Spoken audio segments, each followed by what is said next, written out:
우주의 유령 가장 포착하기 어려운 입자는 무엇일까? 광활하고 끝없는 우주의 테피스트리 속에서 인류는 끊임없이 존재의 가장 깊은 본질을 탐구해왔다.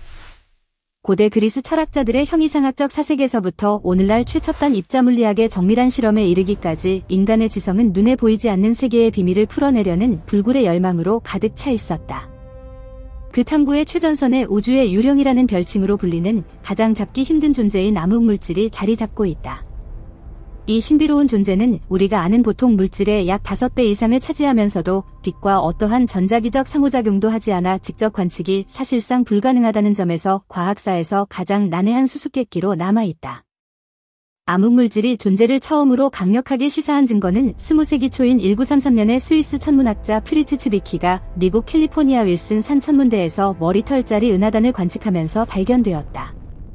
츠비키는 은하들이 보이는 운동 속도를 바탕으로 은하단 전체의 질량을 계산했는데 보이는 별과 가스의 질량만으로는 도저히 설명할 수 없을 만큼 빠른 속도로 은하들이 궤도를 돌고 있었다.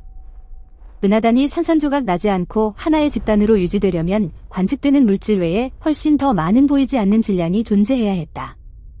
그는 이 결여된 질량을 독일어로 덩클레 마테리어라고 명명했으나 당시 과학계에서는 크게 주목받지 못했다. 그로부터 약 40년이 지난 1970년대에 미국 천문학자 베라 루빈과 켄트 포드는 나선 은하의 회전 곡선을 정밀하게 측정하면서 결정적인 증거를 제시했다. 고전적인 뉴턴 역학에 따르면 은하의 바깥쪽 별들은 중심부에서 멀어질수록 중력이 약해져 천천히 움직여야 하는데 실제로는 은하 중심에서 멀리 떨어진 별들도 거의 일정한 속도로 돌고 있었다. 이른바 평평한 회전곡선 현상은 은하 전체를 둥글게 감싸는 거대한 보이지 않는 물질의 헤일로가 존재하지 않고서는 설명할 수 없었다. 오늘날 우리 은하에도 태양계가 위치한 곳에서 약 10km 떨어진 거리까지도 이 암흑물질 헤일로가 퍼져 있으며 그 질량은 보이는 물질의 10배를 훌쩍 넘는 것으로 추정된다. 현재 천문학계와 물리학계가 가장 널리 받아들이는 표준 우주론 모형인 람다 냉암흑물질 모형에 따르면 우주 전체 에너지 밀도의 약 5%만이 우리가 보고 만질 수 있는 보통의 바리온 물질로 이루어져 있다. 약 70%는 우주의 팽창을 가속시키는 암흑에너지이고 나머지 27% 정도가 바로 이 암흑물질이다. 즉 우리가 밤하늘에서 보는 수천억 개의 별과 은하들은 우주의 전체 질량 중 극히 일부에 불과하다는 뜻이다. 이 사실은 인류가 우주에 대해 아는 것이 얼마나 미미한지를 가장 극명하게 보여주는 증거이다. 암흑물질은 단일한 입자일 수도 있고 아직 발견되지 않은 여러 종류의 입자들로 이루어진 복합체일 수도 있다. 그러나 현재 가장 유력한 모델은 초기 우주에서 비교적 느리게 움직였던 차가운 암흑물질이다. 만약 암흑물질이 뜨거운 상태였다면 작은 구조부터 먼저 형성되어 오늘날 우리가 보는 거대한 은하와 은하단 필라멘트 구조가 제대로 만들어지지 않았을 것이다. 차가운 암흑물질은 작은 밀도 요동이 중력에 의해 점점 커지면서 별과 은하가 탄생할 수 있는 씨앗 역할을 했다. 가장 많이 연구된 암흑물질 후보는 약한 상호작용을 하는 무거운 입자인 윈프이다. 윈프 이론은 초대칭성 이론과 깊이 연관되어 있는데 표준 모형의 모든 페르미온과 보손에게 각각 무거운 초대칭 파트너가 존재한다고 가정한다. 그중 가장 가벼운 초대칭 입자가 안정적이라면 그것이 바로 암흑물질이 될 수 있다. 윈프는 전자기력이나 강한 핵력과는 거의 상호작용하지 않고 오직 약한 핵력과 중력만을 통해 반응하기 때문에 지구를 뚫고 지나가도 거의 흔적을 남기지 않는다. 한 사람의 몸을 매초 수조 개의 윈프가 통과하고 있을 가능성이 높지만 우리는 전혀 느낄 수 없다. 윈프를 찾기 위한 전 세계적인 노력은 크게 세 방향으로 진행되고 있다. 첫째는 지구 깊숙이 초고순도 검출기를 설치해 윈프가 원자핵과 드물게 충돌할 때 생기는 미세한 반동 에너지를 포착하는 직접 검출 실험이다. 대표적으로 이탈리아 그란사소 국립연구소의 제노 닐톤 실험과 미국 사우스다코타 샌포드 지하연구시설의 루즈 실험, 프랑스 모드 실험 등이 있으며 이들은 수톤에서 수십 톤에 달하는 초순수 액체 제논이나 게르마늄 결정체를 사용한다. 현재 이 실험들은 윈프 질량 1테라전자볼트 이하 영역에서 세계 최고 수준의 민감도를 달성했지만 아직 확실한 신호는 포착되지 않았다. 둘째는 암흑물질이 밀집한 은하 중심이나 외소은하에서 두 개의 윈프가 서로 만나 쌍소멸하면서 감마선이나 양전자 중성미자 등을 방출할 가능성을 찾는 간접 검출이다. 나사 페르미 감마선 우주망원경과 국제우주정거장의 알파자기분광기 2호 실험, 체코의 체렌코프 망원경 배열 등이 이 분야를 선도하고 있다. 특히 2018년경 알파자기 분광기가 관측한 고에너지 양전자 초과 현상은 한때 윈프 신호로 기대를 모았으나 이후 펄서와 같은 천체물리적 기원을 더 선호하는 방향으로 해석이 바뀌었다.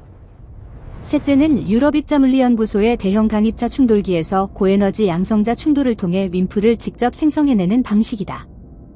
충돌 후 운동량 보존이 깨지는 결손 에너지가 관측되면 그곳으로 보이지 않는 입자가 빠져나갔다고 해석할 수 있다. 현재 대형 강입자 충돌기는 런3 단계에 들어가며 더 높은 에너지를 탐색하고 있지만 아직 암흑물질 생성의 명확한 증거는 나오지 않았다. 윈프가 계속 발견되지 않자 과학자들은 훨씬 더 가벼운 초경량 입자 후보로 눈을 돌리고 있다. 그중 가장 주목받는 것이 악시온이다. 악시온은 원래 강한 상호작용에서 전하 짝수 대칭 문제 즉 CP 문제를 해결하기 위해 1977년에 로베르토 페체이와 헬렌 퀸 스티븐, 와인버그, 프랭크 윌책 등에 의해 독립적으로 제안된 가상 입자이다.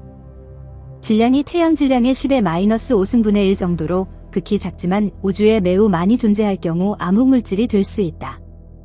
악시온은 강한 자기장 속에서 광자로 변환되는 성질이 있어 이를 이용한 할로스코프 실험이 전 세계에서 활발히 진행되고 있다.